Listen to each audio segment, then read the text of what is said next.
भारतीय वायुसेना ने आज बालाकोट एयर स्ट्राइक का प्रमोशनल वीडियो जारी किया है। प्रमोशनल वीडियो के जरिए आतंक के खिलाफ सबसे बड़े ऑपरेशन के बारे में बताया गया। बालाकोट में आतंक के खिलाफ ऑपरेशन, जिसके नाम से ही सिहर उठता है पाकिस्तान। सदैव सतर्क हमारे नभ प्रहरियों ने दुश्मन को भारत की आकाशीय सीमा में घुसने से पहले ही खबीर का रसूल बाहर कर दिया। ये महज तस्वीरें नहीं, वीडियो नहीं, बल्कि हिंद के वायु वीरों के शौर्य का सबूत है। भारतीय वायुसेना के पराक्रम की गवाही है। ये वीडियो इशारा कर रहा है कि किस तरह आतंकिस्तान के खिलाफ हिंद ने सबसे बड़ी एयर स्ट्राइक की थी।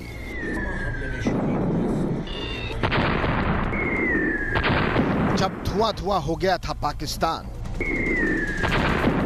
जब पुलवामा के शहीदों का लिया गया था बदला, जब बालाकोट में बरसे थे बम, आतंकियों को चुन चुन कर ढेर कर दिया गया था, जब हवाई हमले में मिट्टी में मिला दिए गए थे जैश के टेरर कैंप,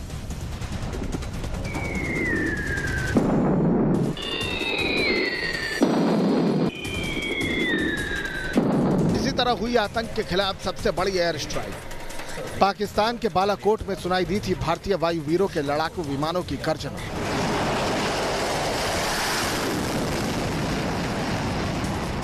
हिंद के वायु वीरों के पराक्रम का ये वीडियो बालाकोट एयर स्ट्राइक का प्रमोशनल वीडियो है, जिसे भारतीय वायुसेना की तरफ से रिलीज किया गया है। इस वीडियो का आगाज 14 फरवरी को पुलवामा में हुए आतंकी हमले की तस्वीरों से होता है।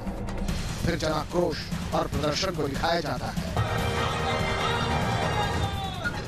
इसके बाद आतंकी हमले के प्रतिशोध पर वायुसेना के चक्रव्यूह को दिखाया जाता है।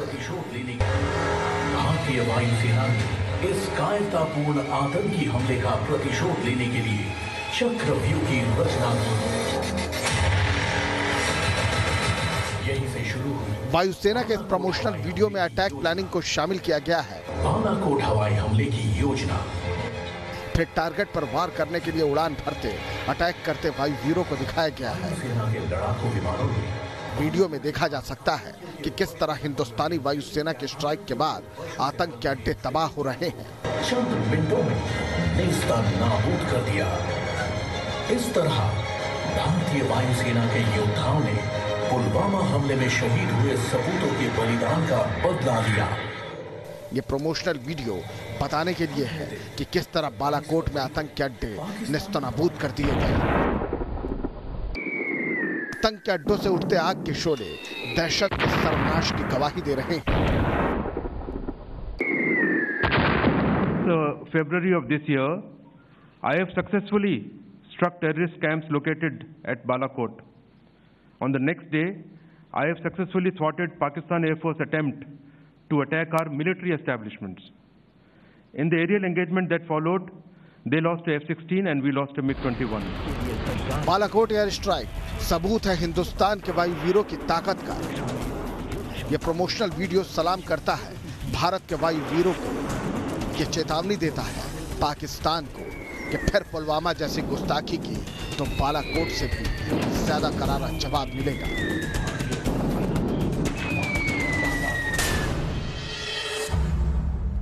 7 महीने पहले हिंदुस्तान की वायुसेना ने की थी बालाकोट में आतंक के खिलाफ सबसे बड़ी एयर स्ट्राइक। फिर हिंदुस्तान की वायुसेना तैयार है आतंकियों को मुंह तोड़ जवाब देने के लिए।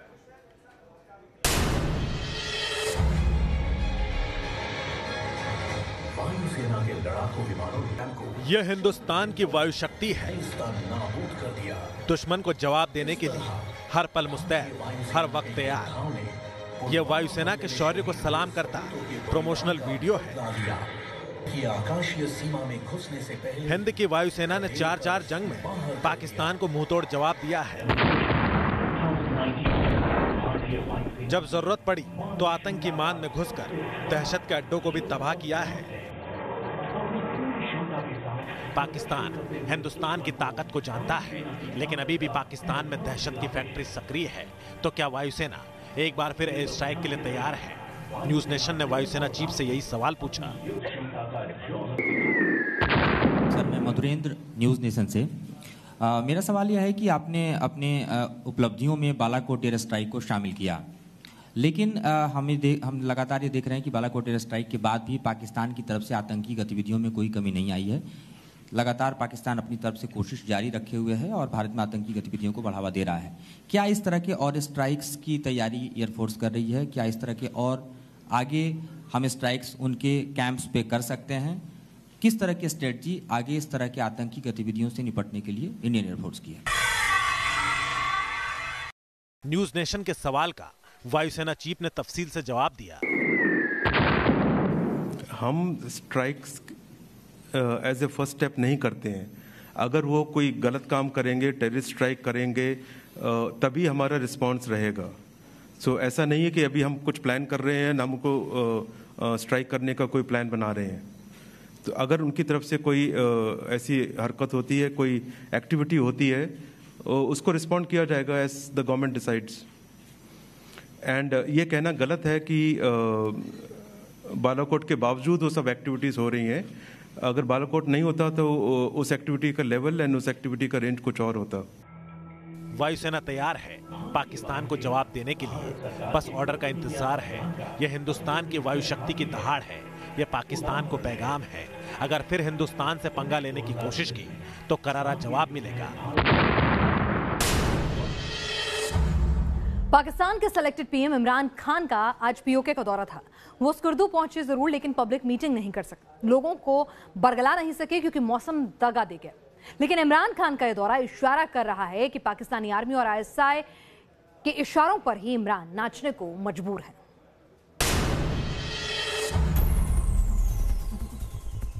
तेरह सितंबर को इमरान ने मुजफ्फराबाद में शेखी बघारी थी।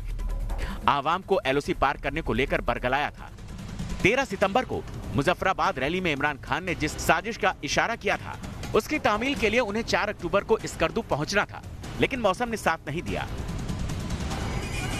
मौसम तो बहाना है। दरअसल पीओके में इमरान खान और पाकिस्तान सरकार को लेकर बगावत देख इमरान उल्टे पांव लौट गए।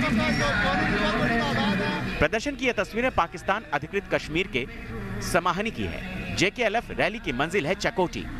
यही वो पाकिस्तानी आतंकियों का एलओसी मार्च है, जिसके लिए पाक की फौज से आतंकियों ने 1.5 करोड़ रुपए ऐंठे। इस आतंकी मार्च को फौज के साथ मिलकर 5 आतंकियों ने प्लान किया था, जिसमें एक सलीम हारून है जो श्रीनगर का रहने वाला है और पाकिस्तानी फौज के पैरोल पर काम करता है। दूसरा रफीक डार है जो 20 साल से पाक फौज के पैसे पर आतंकी कैंप चलाता है। तीसरा रजा हवाज नवाज है जो नेशनल लिबरेशन आर्मी नाम के आतंकी संगठन का सरगना है। चौथा साजिद सिद्दीकी है, ये भी एनएलएफ का आतंकी है। और पांचवा है अब्दुल हमीद भट्ट जो जेकेएलएफ का आतंकी है। इन सभी की कुंडली हिंदुस्तानी सुरक्षा एजेंसियों के पास है। यासीन मलिक की बीवी से लेकर जैश तक के इन आतंकियों के रिश्तों की खबर भी है। कश्मीर के मुद्दे पर मानवाधिकार की दुहाई देने वाला पाकिस्तान किस तरह से अपने मुल्क में लोगों के साथ दुहात करता है, गैर बराबरी का व्यवहार करता है, उसकी बानगी उस वक्त मिली जब पाकिस्तान की नेशनल असेंबली में एक बिल जो है वो खारिज हो गया, जिसमें ये बात कही गई थी कि गैर मुस्लिमों को भी देश का राष्ट्रपति प्रधानमंत्री बनाने की इजाजत हो।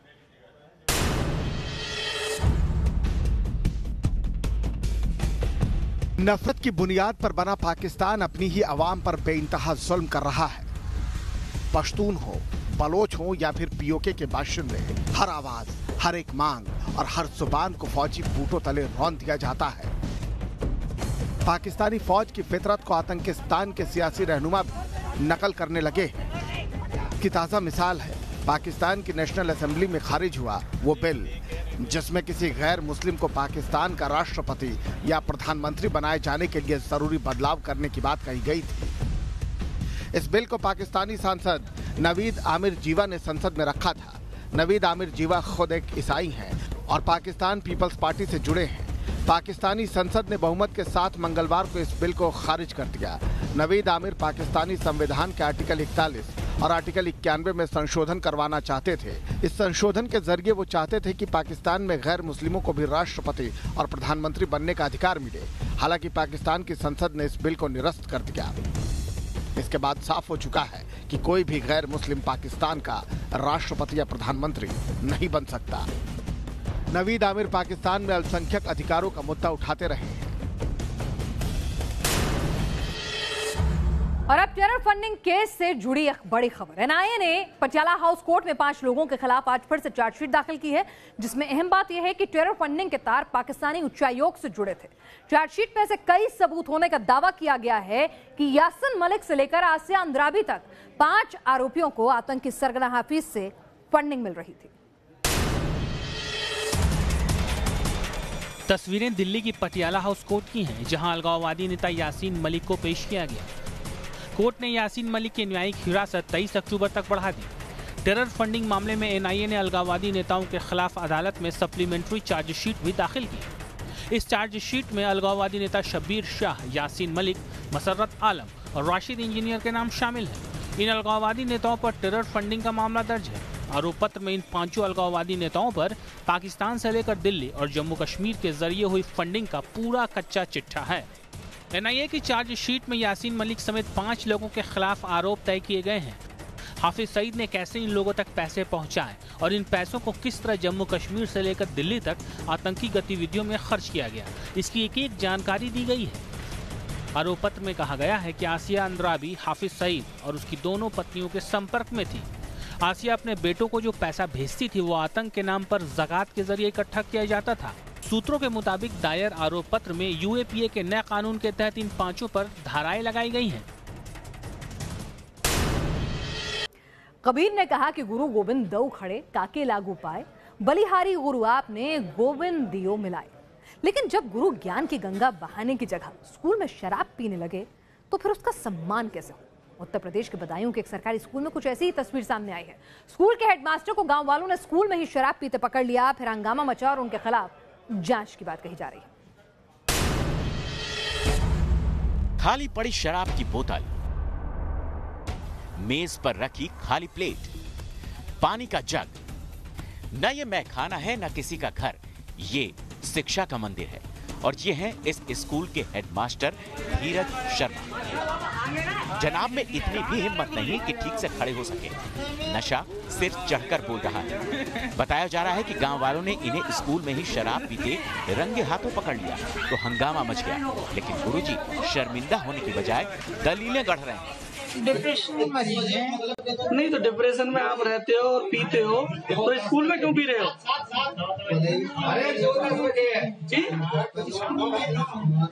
यहाँ पे देख रहे हो ये पढ़ रही है। क्या नाम डाल दिया हुआ था? तो आप नशे में पड़े हुए हो, यहाँ पढ़ाने आते हो या दारू पीने आते हो? तो सवाल ये कि क्या इस स्कूल में बच्चों की जिम्मेदारी एक ऐसे शख्स पर है जो डिप्रेशन का शिकार है?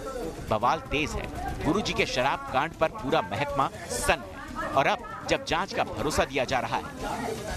मैंने बेसिक शिक्षा अधिकारी को आदेशित किया है कि इस प्रकरण में तत्काल जांच कर लें और दोषी अध्यापक के विरुद्ध कार्रवाई करें। थानाध्यक्ष वजीरगंज को भी दूरभाष पे मैंने निर्देश दिए हैं कि जो कानून सम्मत कार्रवाई हो की जाए। जांच की बात तो ठीक है, पर क्या डीएम साहब और पूरा शिक्षा महकमा ये बता सकता है कि हेडमास्टर कितने दिनों से यूं ही शराब के नशे में स्कूल आते रहे हैं? और अगर ऐसा हुआ है तो फिर गांव वालों से पहले महकमे ने गुरुजी के शराब कांड को क्यों नहीं पकड़ा? चुनाव के वक्त नेताओं की नाराजगी वैसे तो कोई नई बात नहीं। टिकट को लेकर अक्सर बयानबाजी तेज हो जाती है, लेकिन महाराष्ट्र में कांग्रेस नेता संजय निरुपम ने बगावत का जो बिगुल फूका, उसकी गूंज सोनिया गांधी और राहुल गांधी के दरवाजे तक पहुंच रही है। आरोप यह है कि सोनिया गांधी के करीबी लोग राहुल गांधी से जुड़े लोगों के खिलाफ साजिश कर रहे हैं।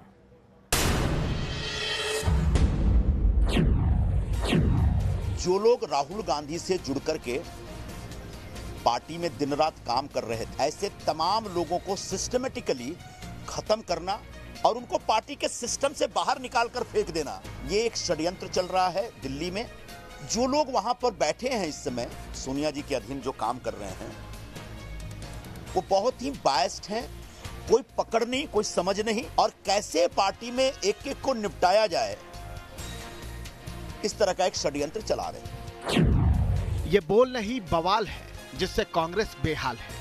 बातें सिर्फ सुनने की नहीं, समझने की है। संजय निरुपम सीधे हमलावर हैं सोनिया गांधी के करीबियों पर। आरोप लगा रहे हैं कि सोनिया गांधी के दोबारा कमान संभालते ही पार्टी में उनके करीबियों का बोलबाला बढ़ गया है और वो एक एक कर राहुल गांधी से जुड़े लोगों को निपटा रहे हैं।